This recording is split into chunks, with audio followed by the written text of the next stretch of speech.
I think that we will give it to the Minister in the Presidency for the 7th Administration, Minister Khumbudzo Ntshavheni.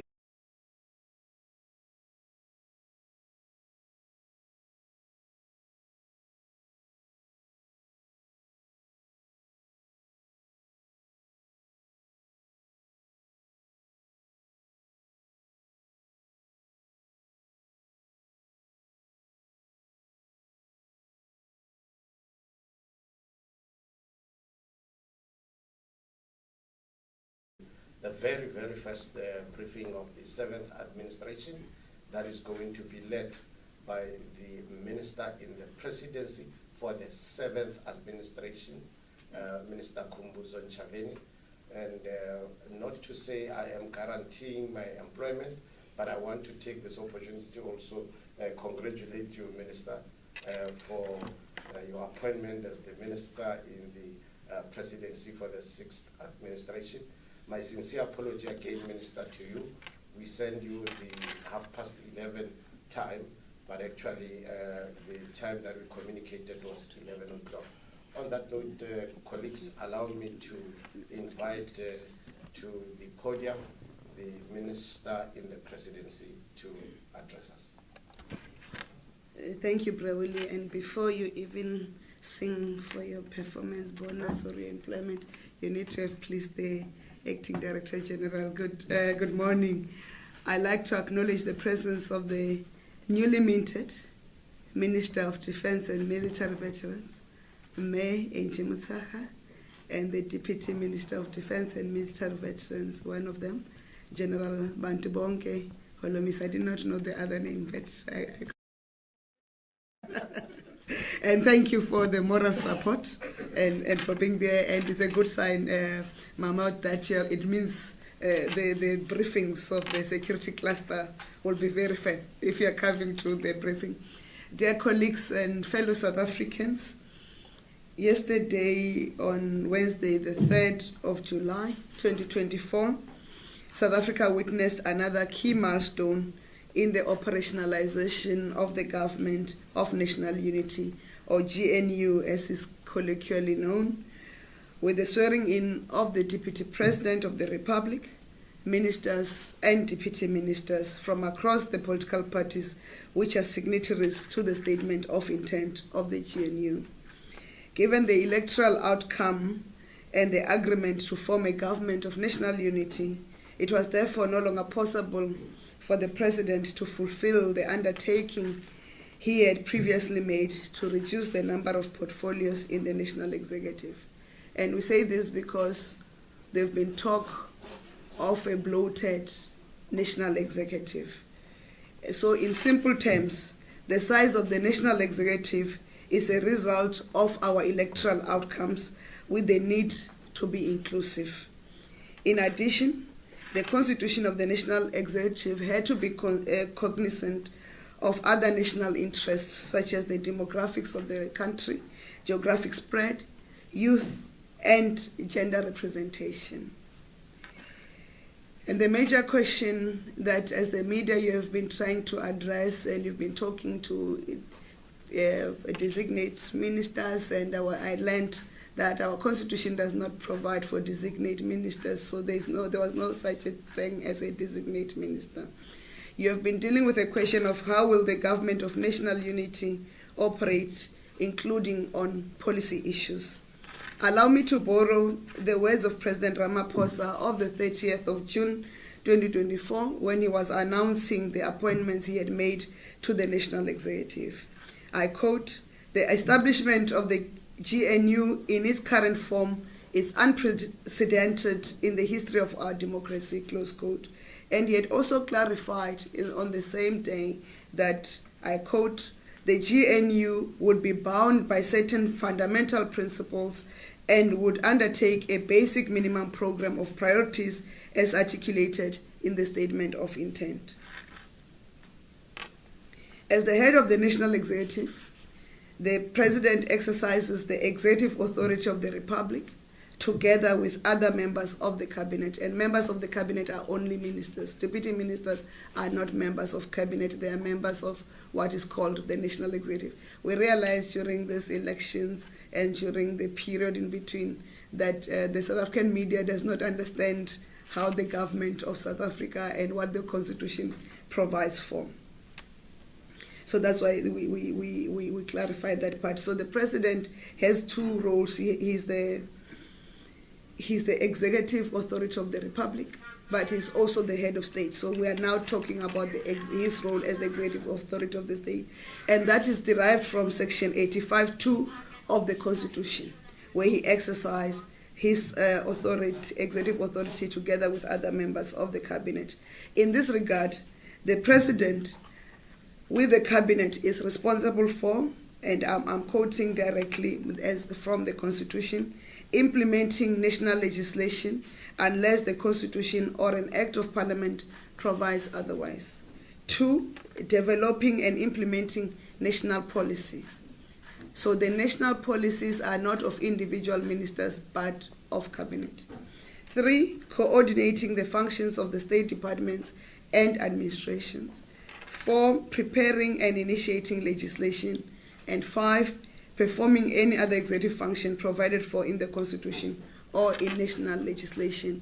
If I have to be pedantic, what I was naming as 1 to 5 in the Constitution, it's A to E. The phrase of "as the head of cabinet" provided for in the Constitution captures the idea of collective responsibility, but it also allows the cabinet and the president to determine the way and procedures by which they work together, including leaving certain matters or kinds of matters to be dealt with by a single member of cabinet, meaning a minister. Therefore, if a matter is not a routine matter or departmentally specific matter or a function, it must first be referred to cabinet, as must all matters that cabinet itself has decided should come to it. In general, if a matter is not a routine matter, it must be referred to the cabinet for its consideration by way of a cabinet memorandum, what in any day language you'll call a submission. It should be stressed that both the president and individual ministers are duty-bound to take the cabinet issues of policy, significant decisions, such as decisions with financial consequences exceeding a department's approved budget, and any other matter the cabinet has decided should be referred to it. They must take those matters to cabinet. Failure to do so could undermine the validity of such a decision.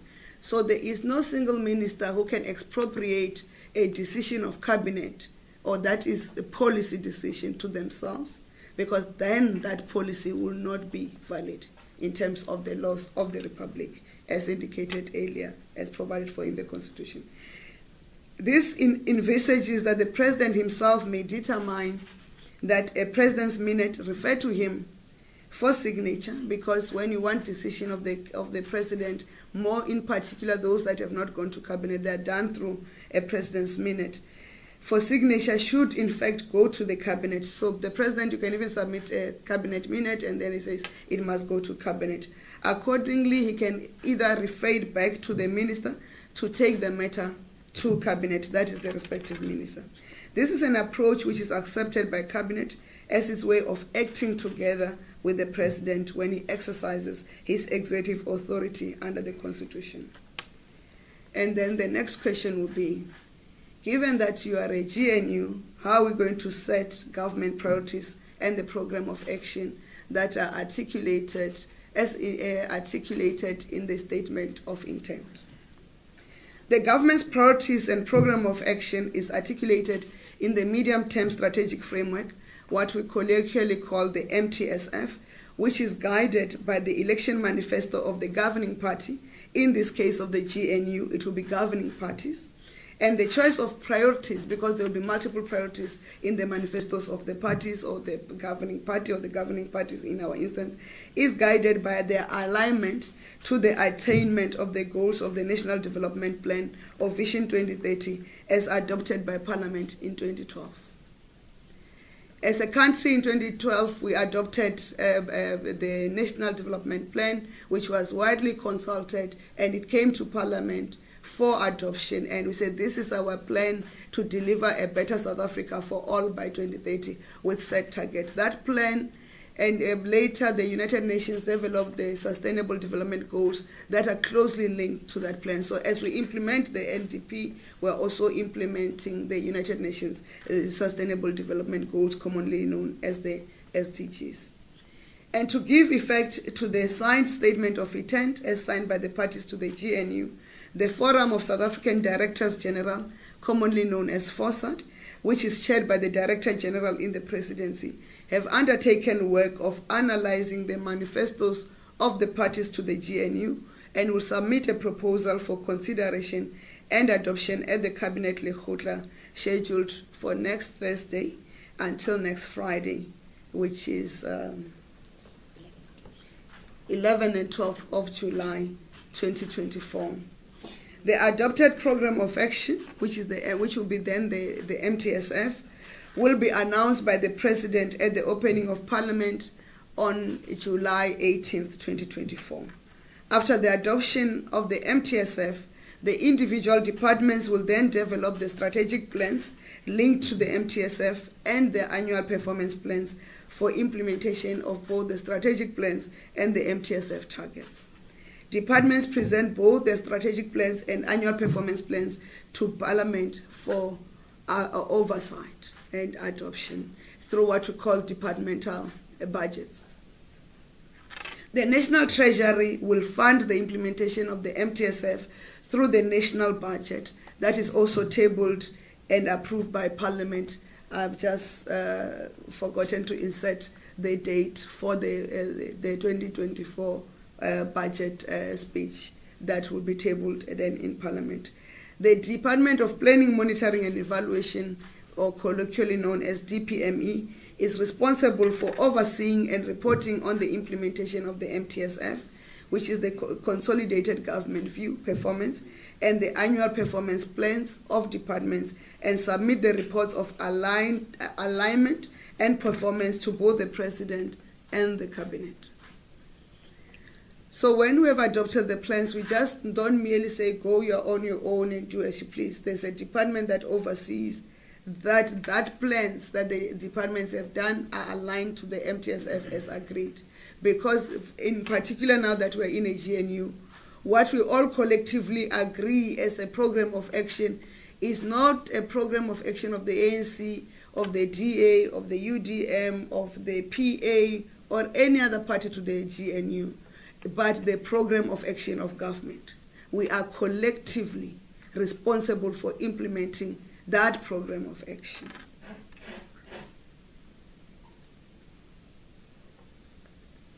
There's also a need to clarify when did the appointed ministers become ministers, because we have been speaking, we've been making pronouncements on policies, some of us have been saying we're not consulted on which department to get to which party, so forth. So let me clarify that the ministers of the 6th administration ceased to be ministers on Wednesday, 19th June 2024, when the president of the 7th administration took oath of office. If you'll recall, he completed his oath of office just before 11:30, and at that moment we stopped being ministers of the 6th administration.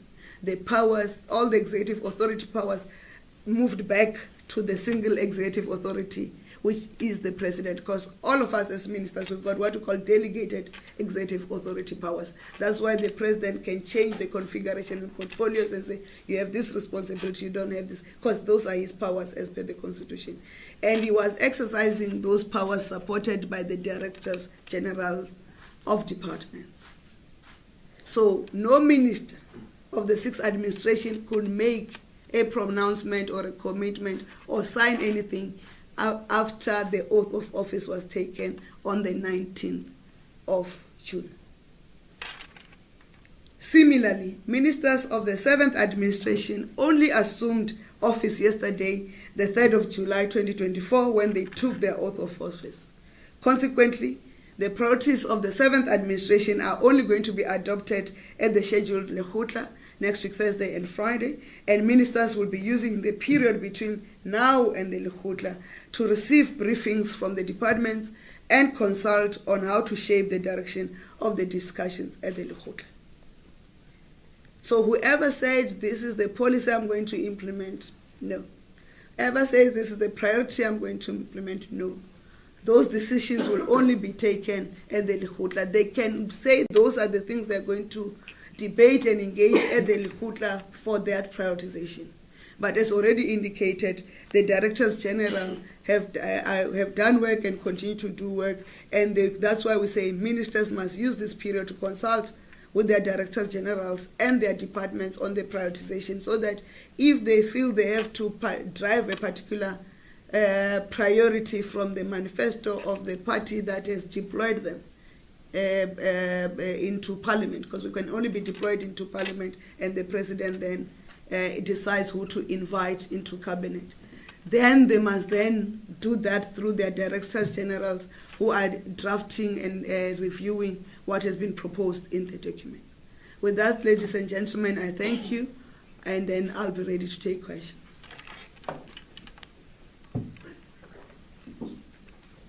Thank you very much, Minister in the Presidency for the 7th Administration. Taking cue and with your kind permission, I'll also again join in acknowledging the presence of the Minister of Defense and the Deputy Minister of Defense, also the Acting Director General for the GCIS. Colleagues, I will open the floor for questions first here at Khumbudzo Center, then we'll go to the questions online. The drill is the same. You raise up your hand just next to where you're seated, press the red button, introduce yourself and the media house that you come from. In that order. Good morning, Ministers. Minister Ntshavheni, welcome back. Good to see you back. Paul Vecchiota from Bloomberg. You've talked a lot about the GNU briefing, thank you very much. However, one thing that was left out is, first of all, the President did say that there would be a national dialogue about not just about the GNU, but also about the country and that. Could you give us any details if any preparations or whatever's going on seems to have stalled? And then related to that, and to what you were talking about this morning, is in the statement of intent between the parties, Clause 20 talks about the establishment of a deadlock mechanism. What work has been done towards that? Is it going to be an actual structure with, say, somebody chairing it, or have you got any information on that, please? Thank you. Thank you very much. The other hand. Morning, Ministers. My name is Bulelani Philip from the SABC. Minister, just in simple terms, you're saying that the government priorities will be guided by the current medium-term strategic framework. Not? No. There is no current medium-term strategic framework. We are on the 7th administration. All right, so the priorities then are yet to be finalized. And then the second question I want to know, the objective of the government Lekgotla, is that where you're going to be finding out what would be the current priorities of the 7th administration? Thank you so much. Thank you very much. Sorry, just the last one. The last one, yes. If you don't find each other, as Paul was saying, then what happens if you don't find each other on the priorities? Thank you. Thank you very much. May I check if we have another hand? Yes. Hi, thank you, Minister. Babalo Danza here from Eyewitness News. Just checking on state-owned entities. What happens now to SOEs as far as any particular ones moving to the presidency? I know at the Rules Committee meeting yesterday, the EFF was raising this issue at that meeting, as well as, the President having his own oversight committee here in Parliament. But specifically on SOEs, what's the status of these SOEs and which ones will be moving to the presidency, as we were told not too long ago? Thank you, Minister. Thank you very much. I think I see the last hand. Yes, my brother. Thank you so much. Minister Pitso, Madamani Kayalius. Minister, please just try to explain to us as to how is the new government going to operate, including other political parties. In the sixth administration, it was only the ANC, it was easy. And, you know, even a lot of South Africans have been asking, just try to find out as to, are we going to have government operating smoothly, or are we going to see political parties which are, you know, different or opposing the ANC, opposing some of the responsibilities of government, but just assurance to say that indeed under the guideline of government, this is what will happen, even though we include other political parties. Thank you. Thank you very much. Allow me to then give to the Minister, and we'll then go to the online questions. Minister.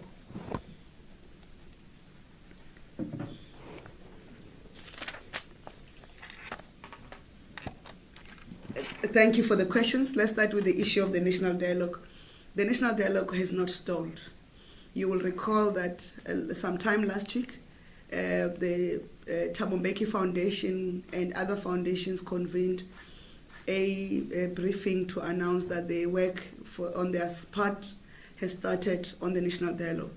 Of course, because we do not have a full cabinet and therefore the president could not assign ministers into maybe an interministerial committee which will then work with all the partners and stakeholders to prepare for that national dialogue. If you recall, the president, both in his acceptance speech on the 19th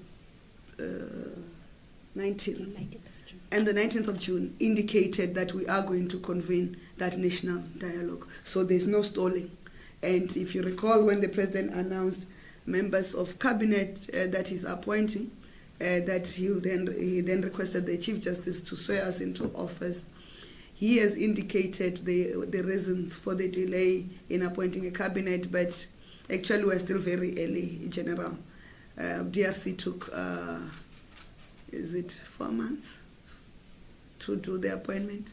At some point, Nigeria, because I see the examples that were given were not outside of this continent. At some point, Nigeria took 6 months between the swearing in of the president and the appointment of the cabinet. So I think it's just that South Africa, we want to think ourselves as unique, but you then give us an electoral outcome that is not unique.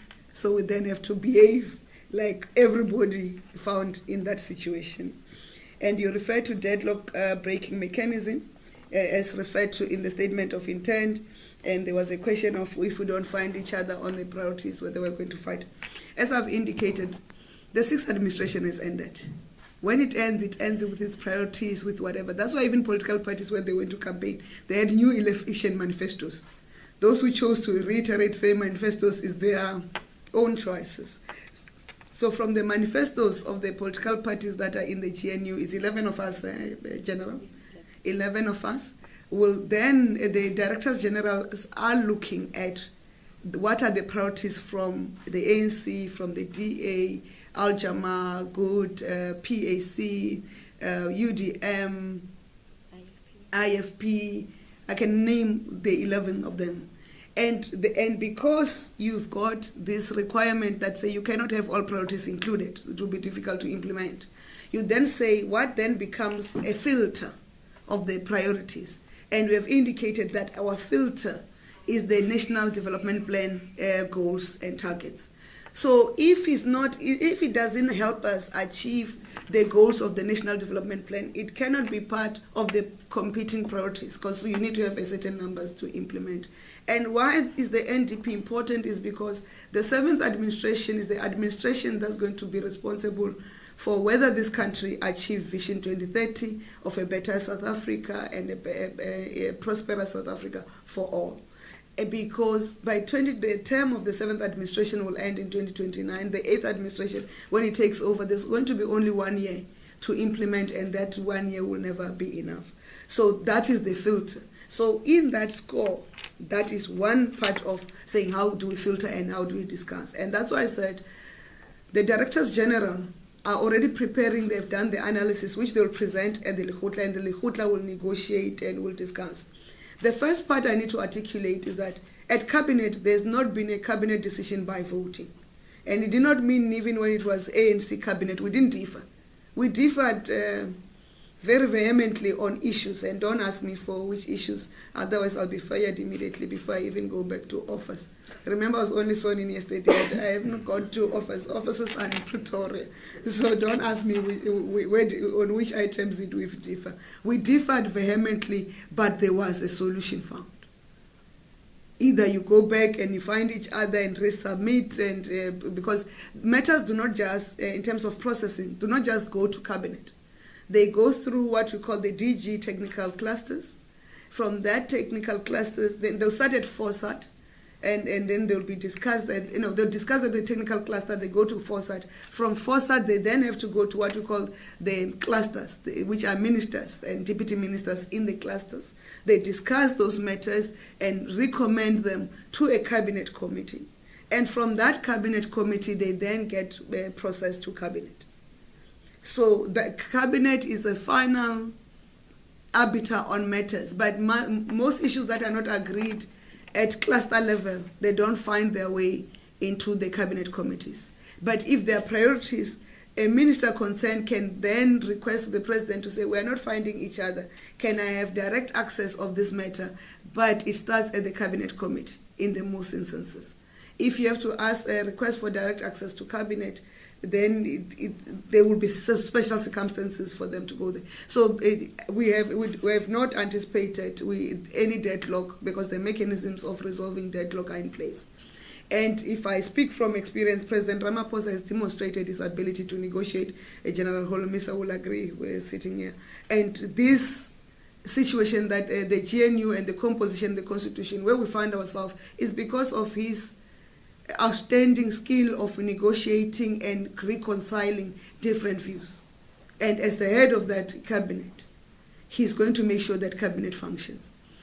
The other issues, if there are political or ideology issues, those matters are not matters of Cabinet, they are matters of the political parties.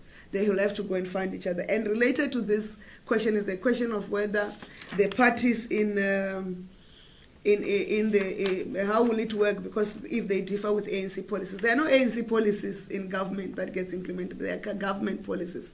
There will be, in this instance, there will be a UDM policy, there will be a DA policy, there will be an Inkatha policy, there will be an Al-Jama policy, there will be a good policy, there will be a PA policy. That's when they are adopted. They stop being the policies or the programs of those parties. They become the programs of government. Because if you assume that it's going to remain ANC, UDM, whatever, where they're not functioning as a collective as required by the Constitution. Because if what UDM or what PAC is proposing is relevant to the Department of Defense and Military Veterans, and I use yourself, Minister, and DM, because you're here, that policy will have to, and that program will have to be implemented as long as it has been agreed by Cabinet at the Lekgotla, and it also goes formally to be adopted by Cabinet, and because that's what the National Treasury will fund. It's not an ANC thing, it's a government program. Of course, individual parties will require their deployees to brief them of what is happening with this, what is happening with that. That has nothing to do with us as government. It's party political matters. The parties to the GNU will have to go and find themselves. And you talk about, I'd ask that they do the calculation for me. So you can't eat your cake and have it. This is the English saying. So parties to the GNU, and that's why earlier I said the governing party, but in this instant, governing parties. So it's not an ANC government. It's the government of national unity. All political parties who are signatories to the statement of intent, they are members of the governing parties, or if you want to, they've collapsed themselves into a governing party. because they are governing together. So you can't be, and we had a discussion with the general yesterday about one of the things. You can't be a minister from, or a deputy minister from the UDM, and then go and oppose a government decision. Because what we are adopting as a program of action of government will then take back also to our constituent organization and say, this is what we have agreed on. That's why I said the ministers and deputy ministers are appointed, because they're going to be the Lekgotla. They must then use this period to consult with their DGs to say, as FOSAD, what have you recommended? Actually, we recommend this over this, and they have that discussion so that the document that comes to the Lekgotla is thoroughly and robustly consulted. And by that we are assuming, and I know assumption is and I don't want to speak French on national television. I'm very new on the role, so I'm not going to speak French. So the ministers and deputy ministers, because myself and Minister Mtsaka from the ANC will have to take what we think are the priorities from the departments, respective departments that we are responsible for, to the ANC to say, in terms of our directors general, this is what they are recommending. Are you comfortable with it? But that you leave to the individual parties and the member and their deployees. As we go into cabinet, we are not carrying a party card. We are carrying a government cap. If you remember the oath of office, we took oath and we committed to serve the Republic. Our priority is South Africa. When we said, so help me God, or I affirm, we were saying our priority is South Africa, but not the political parties where we come from. And as we enter cabinet, we take off the political party cap. We are the government of the Republic of South Africa, and we govern for all, for those who elected us and those who did not elect us. And the program of action of government, which will be articulated in the MTSF of the 7th administration, which will be agreed to on the 11th and 12th of July at the Lekgotla, and announced by the President on the 18th of July at the joint sitting of the two houses of Parliament, will then be the program of government that we collectively implement. I'm hoping I'm clear on those, and then you ask the question of the SOCs. The President indicated that the SOCs are going to the presidency, but the policy departments will remain responsible for the policies. We'll articulate later in terms of the functionality of that modality, but we wanted to deal with how the government will work. And the President, you asked a question around the Presidency Oversight Committee, and that is the responsibility of Parliament. The matter will have to be discussed and agreed to in Parliament, and or not agreed to in Parliament. We can't, as the doctrine of separation of powers, we can't pronounce on behalf of Parliament. And any party in Parliament, it's required to, it has a right to table a motion or submit a matter for substantive discussion through the normal parliamentary processes, and we, as the executive, will then go and respond to that matter. And you recall there's also a Parliament of National Unity in its own, so, and we are 71% in the Parliament of National Unity, because Parliament is a numbers issue. With those, I think we can move on to the online questions. And they want to do follow-ups before you go to the online questions.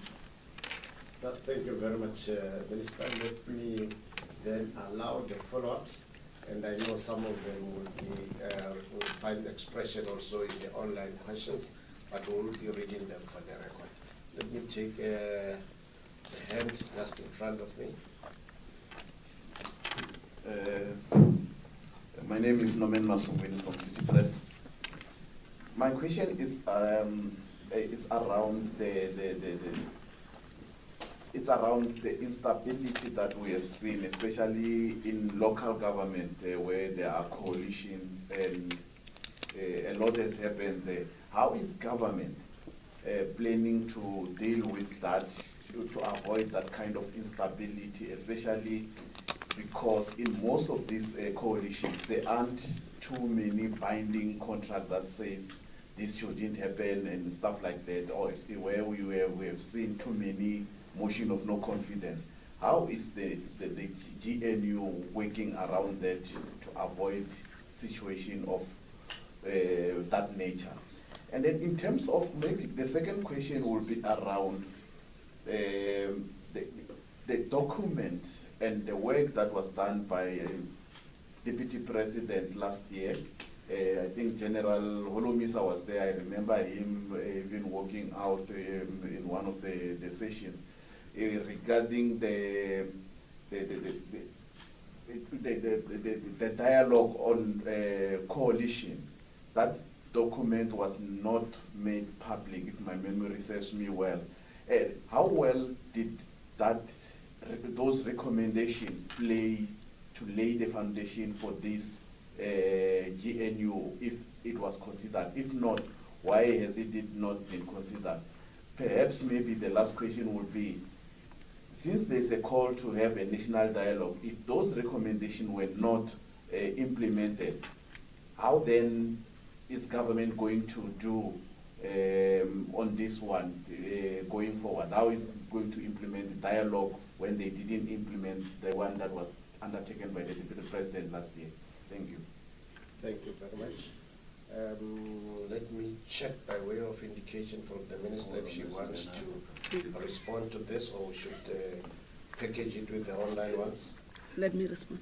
Thank you, Minister. Let's respond. The first part is that in terms of the work done on the coalitions on local government, I'm disappointed that you have not been following work that was being done. Remember, even when there was no cabinet, the government was still operational. The Department of COCTA has published the document for public consultation. They went out to extend the period for consultations, I think, to September. Yes. And imagine I've been following when I was just an ordinary member of parliament. What is happening in government. So that document that has been, the draft document on the coalitions, on how the coalitions will be governed in South Africa in terms of local government, is out for public consultation, and I would urge members of the media to go and look at it so that we can facilitate feedback and participation of our people, and we can have a meaningful document. Two, how will the GNU avoid that? Like you've correctly said, the coalitions in local government did not have founding documents, it was just agreements.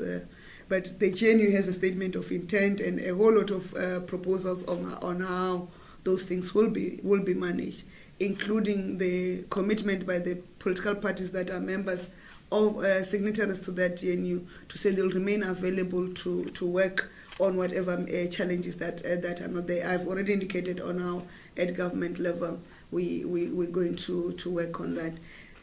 In terms of the national dialogue, I would not understand why you would want to assume its principles and objectives will not be implemented.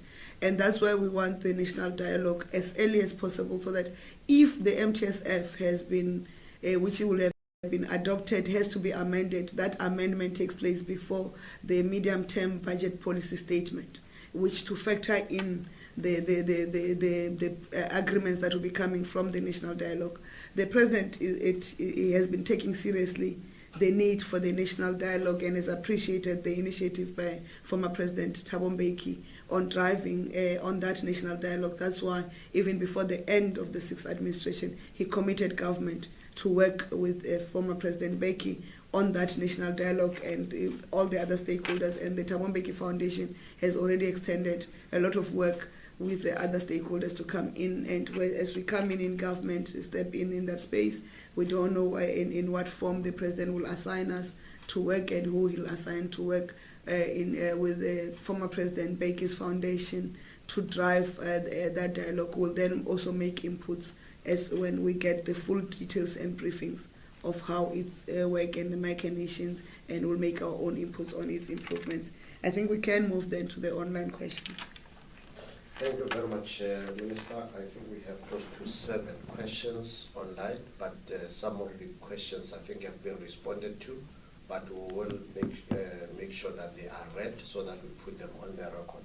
I will then request my colleague Baldwin to lead us on the questions that are online. Thank you, Chair, and morning, Minister and Deputy Ministers. We have the following questions. The first question is from Terence Trimmer from Engineering News, which there's 3 questions. The first one is, could the Minister please clarify the role the Presidency will now play in coordinating public enterprise for which the DPE has hitherto had shareholder responsibility? And then the second question, can you also confirm what is to become the DPE staff during the transition to the new shareholder model? And then the third question, and could you clarify reports that ESCOM and Transnet will report to line ministries, which seems to contradict the President's statements of the 30th June on the matter? And then we have a question also from Gavin Mkwema from Politiki Post. He says, Minister, can you clarify the role of Minister Steenkamp? Is he still leader of the opposition in Parliament? And then we also have another question from Antoinette Slavet from Rapport. Can the Minister please explain the position of the SOEs that were under DPE, and also what happens to DPE staff and the assets? And then we also have a question from Dando Tukwana from Bloomberg. Can you please spell out what the responsibilities and parameters of the DPME will be in the new administration, particularly in relation to the SOCs? Then we have another question from Sophie Mukwena, SABC News. Are we likely going to see cabinet clusters being reconstitution, taking into consideration the changes? And then we also have a question from Ndebu Mokobo from SABC News. We know that the new ministers will be consulting with the respective DGs to formulate what reform basis the Lekgotla next week. For now, we don't know what will the consultation entail, so what do you think would be highly on the agenda of the Lekgotla? And secondly, the GPU discussion between the ANC and the DA in Gauteng seems to have stalled. What bearing will that have on the GNU, with the ANC and the DA being the main parties of that agreement? And then we have the last one from Siperele Rudla from Business Report.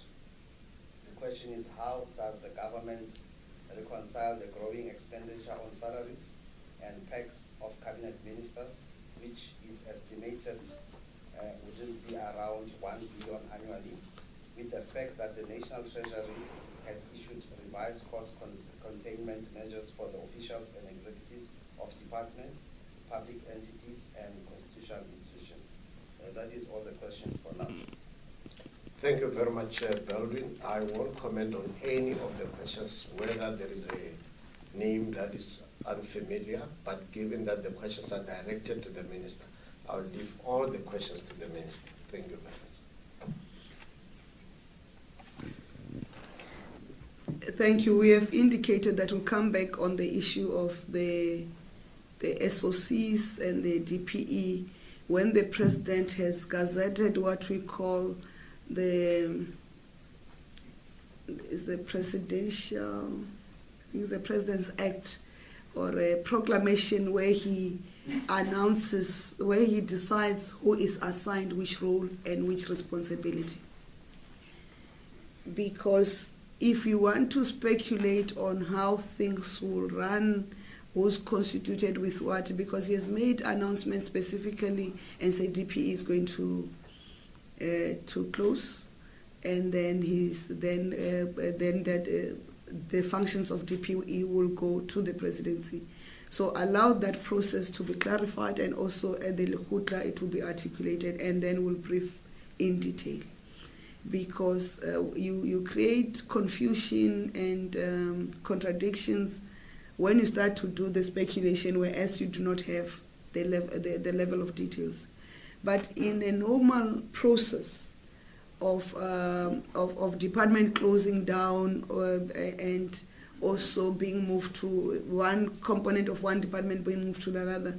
There's what we call the NMOC process, and the NMOC process is the National Micro-Organization of Government.